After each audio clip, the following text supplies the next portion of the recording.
सर्पदंशामुळे 5 वर्षे बालकाचा मृत्यू झाल्याची घटना मनोर हद्दीत घडली होती। मात्र मनोर ग्रामीण रुग्णालयात योग्य वेळी उपचार न मिळाल्याने त्याचा मृत्यू झाला असा आरोप या मुलाच्या कुटुंबाने केला आहे।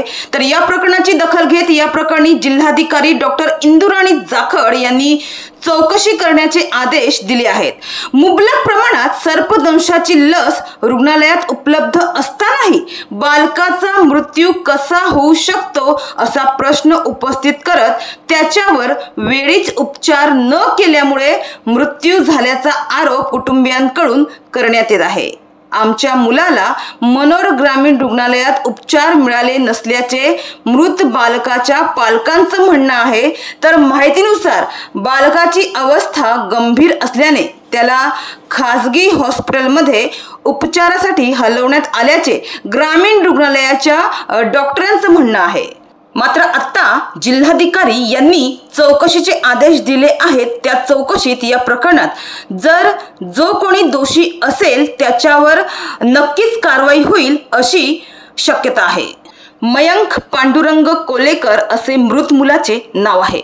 माहितीनुसार 29 मे रोजी सायंकाळी 6 वाजेच्या सुमारास गांजे ढेकाडे केडीपाडा येथील घराच्या अंगणात खेळत असलेल्या 4 वर्षीय 9 महिने वयोमानाचा मयंक कोलेकर याला काहीतरी चावल्याचे जाणवले। याबाबत त्याच्या पालकांना माहिती दिल्यानंतर मयंकच्या वडिलांनी त्याला दुचाकीवरून मनोर येथील ग्रामीण रुग्णालयात आणले। मात्र त्यावेळी शासकीय रुग्णालयात उपस्थित डॉक्टरांनी कोणतेही उपचार केले नाहीत असे पांडुरंग कोलेकर यांचं म्हणणं आहे।